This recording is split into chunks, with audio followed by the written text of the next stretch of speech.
ចា៎នៅខ្ញុំសូមគោរពនឹងជម្រាបសួរពុកម៉ែបងប្អូនចា៎ថ្ងៃនេះជួបជាមួយនឹងខ្ញុំចា៎សារ៉េនម្ដងទៀតហើយចា៎ថ្ងៃនេះមក review ជាមួយនឹងចា៎ Filator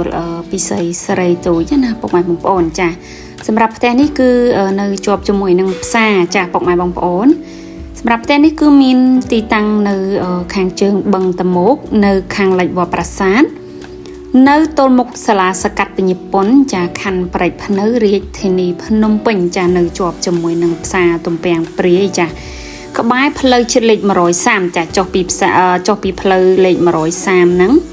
តែ100ម៉ែត្រមកគឺដល់គម្រោងហើយចាគម្រោងនៅពីក្រោយផ្សារទំពាំងព្រាយណាពុកម៉ែបងប្អូនចាដើរពីគម្រោងនេះ100ម៉ែត្រទៅដល់ផ្សារហើយចានៅតំបន់នេះគឺជាទីប្រជុំជនចាមានផ្សារមានចាសាលារៀនមានមន្ទីរពេទ្យចាថ្ងៃនេះនាំអារម្មណ៍ពុកម៉ែបងប្អូនចាទៅមើលខាងក្នុងផ្ទះចាចង់ដឹងថាសម្រាប់ខាងក្នុងផ្ទះនេះចាស្អាតស្រស់ស្អាតយ៉ាងណាខ្លះចាពុកម៉ែបងប្អូនចាសម្រាប់ផ្ទះដែលនាងខ្ញុំចាឡាយជូននេះគឺជាផ្ទះរបស់ភ្ញៀវទេគាត់ត្រៀមនឹងចូលមកនៅហើយ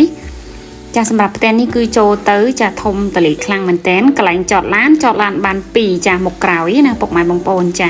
សម្រាប់នៅក្នុងគម្រោងនេះសម្រាប់ទ្វារវិញចាគឺខាងម្ចាស់គម្រោងចាបំពាក់ទ្វារឈើជូនតែម្ដងចាមិនថានៅចាបន្ទប់ដាក់អីវ៉ាន់ឬក៏បន្ទប់ទឹកឬក៏បន្ទប់គេងទេចាគឺសិតតែទ្វារឈើតែម្ដងចាយើងចូលទៅចាគឺទលេបែបហ្នឹងចានៅជាន់ក្រោមពុកម៉ែបងប្អូនចានៅខាងក្រោយនេះគឺជាចាផ្ទះបាយសម្រាប់ទូតាំងផ្ទះបាយនេះគឺខាងគម្រោងថែមជូនចាថែមជូនដូចគ្នាចាសម្រាប់សម្ភារៈថែមជូនគឺមានច្រើនចាពុកម៉ែបងប្អូនចាមានម៉ាស៊ីនត្រជាក់3គ្រឿងចាម៉ាស៊ីនទឹកក្តៅត្រជាក់3គ្រឿងចាទូរទស្សន៍1គ្រឿងនិងទូទឹកកក1គ្រឿងចាគឺថែមជូនច្រើនមែនតើចាសម្រាប់ផ្ទះនេះមានទំហំដីចា10ម៉ែត្រគុណនឹង20ទំហំផ្ទះចា8ម៉ែត្រគុណ12ជាន់ក្រោមចាជាន់លើ8ម៉ែត្រគុណនឹង15ចាមានបន្ទប់គេង3បន្ទប់ទទួលភ្ញៀវ2ចាផ្ទះបាយ1ហើយនឹងកន្លែងចតឡានចាបានទៅដល់2គ្រឿងចាឡើងមកដល់ជាន់លើនេះគឺមាន3បន្ទប់គេងចាមាន3បន្ទប់ទឹកទៀតចាហើយនឹងកន្លែងទទួលភ្ញៀវ1ទៀតចានេះយើងចូលទៅចាបន្ទប់មុនគេចាបន្ទប់មេគ្រួសារគឺនៅមុខគេតែម្ដងចាសម្រាប់បន្ទប់នេះចាសម្រាប់បន្ទប់នៅខាងលើនេះគឺមានបន្ទប់ទឹកមួយរួចជាស្រេចតែម្ដងនៅក្នុងបន្ទប់ណាចាពុកម៉ែបងប្អូនចាបន្ទាប់មកចាកន្លែងនេះគឺជាកន្លែងទទួលភ្ញៀវចាគឺជាបន្ទប់ទទួលភ្ញៀវចាយើងមានទ្វារកញ្ចក់ចេញទៅខាងមុខចាវែងរងដា3ម៉ែត្រគុណនឹង3ម៉ែត្រនៅខាងមុខទៀតចាអាចដើរទៅខាងក្រៅបានសម្រាប់នៅខាងក្រៅនេះវិញចាគឺជាបន្ទប់សមាជិកគ្រួសារចាគឺសមាជិកគ្រួសារទី1ចា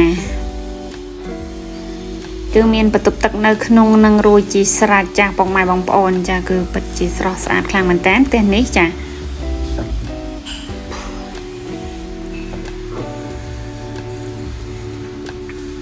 បន្ទាប់មកទៀតចាយើងចូលទៅដល់បន្ទប់សមាជិកគ្រួសារទី2ចាបន្ទប់សមាជិកគ្រួសារទី2ចាគឺ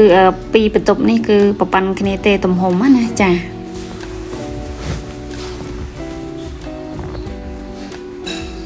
យាយទៅតំបន់នេះគឺជាទីប្រជុំជនចាព័ទ្ធជុំវិញចាគឺផ្សារហើយនឹងផ្ទះរបស់អ្នកភូមិចា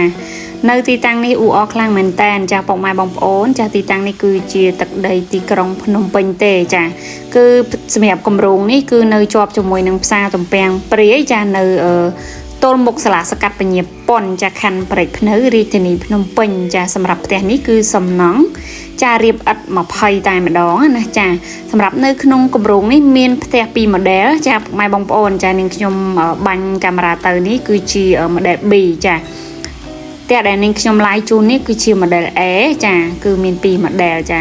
សម្រាប់សំណង់វិញធានាគុណភាពចាជូន2ឆ្នាំចាសំណង់រៀបឥត20ចាធានាចារឹងមាំខ្លាំងមែនតែនចា สำหรับปุกไม้บองปอนได้กำปงตายสวายรกเตะจะดำเนินตีตั้งเนตีประชุมชนจะจัดซาให้นังเนขนมตักใดตีกรองพนมเปิงจ้ะอาจอันเชยหมกมือจมวยเวลาโตปีไซสไรตูนิบานจ้ะสำหรับดำไหลเตะเนขนมกลมรุงนี้ดำไหลได้ตีบจิงเกจาเมียนจับปีปมบุญเมินบุญปอนลังเตยจ้ะดำไหลบ้องประดับเมียนจับปีปมปลเมินปมบุญปอนลังเตยจ้ะสมัยแหละขั้นบ้องจากปกไม้บ้องโอนเหมือนจังบ้องได้เตะเกาะมนตรมตาย30%จากสำหรับระยะเป็นดับบุญคายเตะรวยจำบ้องได้กับบานได้จ้ะสำหรับปกไม้ได้ขมิ้นลอยได้จะอายุพลังศักษาบ้องรำลูจมวยหนึ่งตนีเกียบานจ้ะจังนึกขยมสมกรุบหนึ่งจุ่มรีบลี้ปกไม้บ้องโอนมีจังเอาไอ้อาจคอสะสูตามอย่าหลีกใบสายข้างเลยนิบานจ้ะจังจุ่มรีบลี้ปกไม้บ้องโอนจ้ะบายบาย